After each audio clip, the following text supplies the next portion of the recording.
আসসালামু আলাইকুম। Welcome back to my channel Uddayan. এখন আমাদের আলোচনার বিষয় হচ্ছে ব্যঞ্জনধ্বনি সম্পর্কিত গুরুত্বপূর্ণ 25টি এমসিকিউ নিয়ে। তা আপনারা এখনও যারা আমাদের চ্যানেলটি সাবস্ক্রাইব করেননি তারা অবশ্যই আমাদের চ্যানেলটি সাবস্ক্রাইব করে আমাদের সাথেই থাকুন। তো চলুন শুরু করা যাক। বাকপ্রত্যঙ্গের ঠিক যে জায়গায় বাতাস বাধা পেয়ে ব্যঞ্জনধ্বনি সৃষ্টি হয় সেই জায়গাটি হলো ব্যঞ্জনের উচ্চারণ স্থান। বাকপ্রত্যঙ্গের ঠিক যে জায়গায় বাতাস বাধা পেয়ে ব্যঞ্জন ধ্বনি সৃষ্টি হয় সেই জায়গাটি হল ব্যঞ্জনের উচ্চারণ স্থান। দন্ত ব্যঞ্জনধ্বনির মুখ্য বাষ্প প্রত্যঙ্গ কোনটি? জিভের ডগা। দন্ত ব্যঞ্জনধ্বনির মুখ্য বাষ্প্রত্যঙ্গ কোনটি? জিভের ডগা। কোন ব্যঞ্জনধ্বনির উচ্চারণের সময়ে জিভের ডগা উপরের পাটির দাঁতের গোড়ার সঙ্গে লেগে বায়ুপথে বাধা সৃষ্টি করে? দন্তব্যঞ্জন।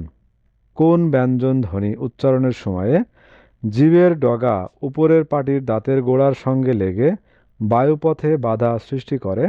দন্তব্যঞ্জন।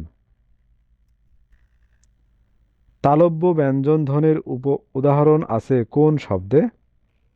শশা। তালব্য ব্যঞ্জনধ্বনির উদাহরণ আছে কোন শব্দে? শসা। পার্শ্বিক ব্যঞ্জনধ্বনির উদাহরণ কোনটি? ল। পার্শ্বিক ব্যঞ্জনধ্বনির উদাহরণ ল। কোনটি তাড়িত ব্যঞ্জনের উদাহরণ? ডয়শূন্য ড়। কোনটি তাড়িত ব্যঞ্জনের উদাহরণ? ডয়শূন্য ড়। কোনগুলো ঘোষ ব্যঞ্জন? ব ভ। কোনগুলো ঘোষ ব্যঞ্জন? ব ভ।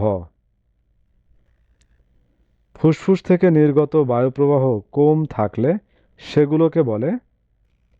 অল্প প্রাণধ্বনি। ফুসফুস থেকে নির্গত বায়ু প্রবাহ কম থাকলে সেগুলোকে বলে অল্প প্রাণধ্বনি। কম্পিত ব্যঞ্জনের উপস্থিতি আছে কোন শব্দে?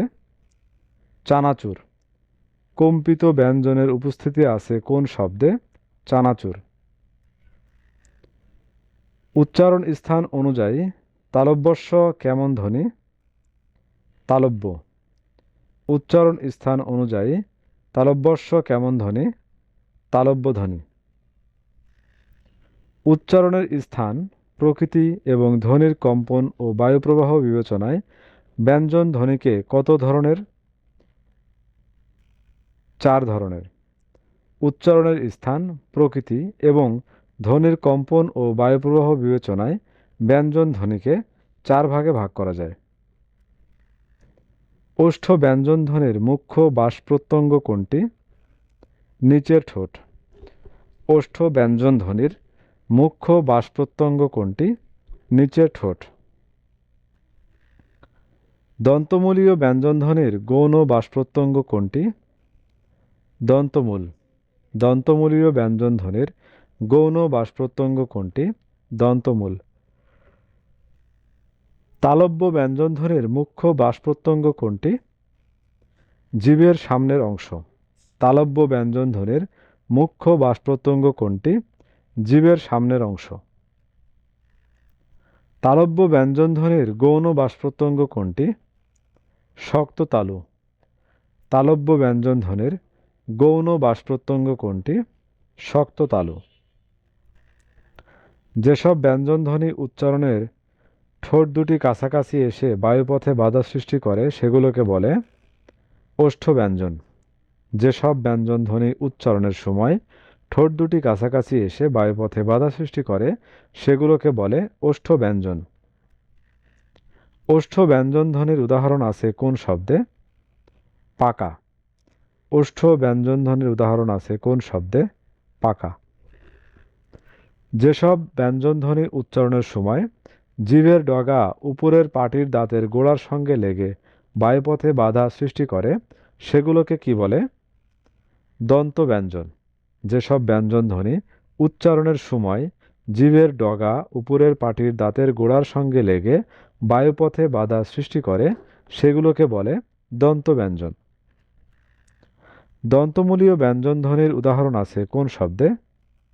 সবগুলোই, অর্থাৎ লাল, সালাম, রাত।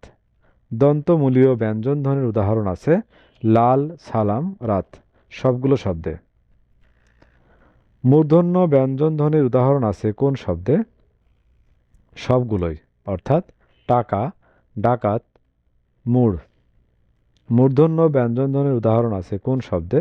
সবগুলোই। কণ্ঠ ব্যঞ্জনধ্বনির উদাহরণ আছে কোন শব্দে? কাঙাল। কণ্ঠ ব্যঞ্জনধ্বনির উদাহরণ আছে কাঙাল শব্দে। হাতি শব্দের হ কোন ধরনের ব্যঞ্জনধ্বনির উদাহরণ? কণ্ঠনালীয় ব্যঞ্জন। হাতি শব্দের হ কোন ধরনের ব্যঞ্জনধ্বনির উদাহরণ? কণ্ঠনালীয় ব্যঞ্জনধ্বনি। উচ্চারণের সময়ে স্বরযন্ত্রের ধ্বনিদ্বারে বায়ুর কম্পন কমবেশি হওয়ার ভিত্তিতে ব্যঞ্জনধ্বনিকে কয় ভাগে ভাগ করা যায়? 2 ভাগে। উচ্চারণের সময়ে স্বরযন্ত্রের ধ্বনিদ্বারে বায়ুর কম্পন কমবেশি হওয়ার ভিত্তিতে ব্যঞ্জনধ্বনিকে ভাগ করা যায় 2 ভাগে। যেসব ধ্বনি উচ্চারণের সময় ফুসফুস থেকে নির্গত বায়ু প্রবাহ বেশি থাকলে সেগুলোকে বলে মহাপ্রাণ ধ্বনি। যেসব ধ্বনি উচ্চারণের সময় ফুসফুস থেকে নির্গত বায়ু প্রবাহ বেশি থাকে সেগুলোকে বলে মহাপ্রাণ ধ্বনি। কোনগুলো মহাপ্রাণ ধ্বনি? ক ও গ উভয়, অর্থাৎ ঘ, হ, ঢ, ঢয় শূন্য ড। কোনগুলো মহাপ্রাণ ধ্বনি? ঘ, হ, ড এবং ড শূন্য ড। তো ভিউয়ার্স, এই ছিল আমাদের এখনকার আয়োজন। আমাদের পরবর্তী ভিডিও দেখার আমন্ত্রণ জানিয়ে এখানেই শেষ করছি। ধন্যবাদ।